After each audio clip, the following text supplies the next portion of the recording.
discussion, which is the way that I have students check in on asynchronous days. So I'm going to go to my course. I have organized my asynchronous check-ins in one singular folder. Okay. I'm going to copy this at the end because I want to put that at the end of each one. And I'm going to add materials. I'm going to click Add Discussion. Okay. And the next date that this class needs to check in is 9/15, asynchronous attendance check.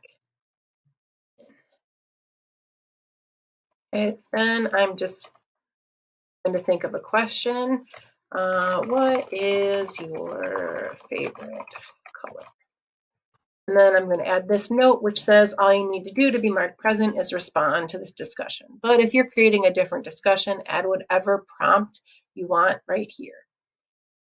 I'm going to change the due date. The due date is going to be the 15th. Right now, I'm going to unpublish this because I do not want it to show up to students. Okay. I'm going to click this, which means they can't see what other people have written until they respond. And I'm going to click create. Okay, now it shows up grayed out that it's unpublished on the 15th. I'm just going to click this and click publish, and it's ready to go.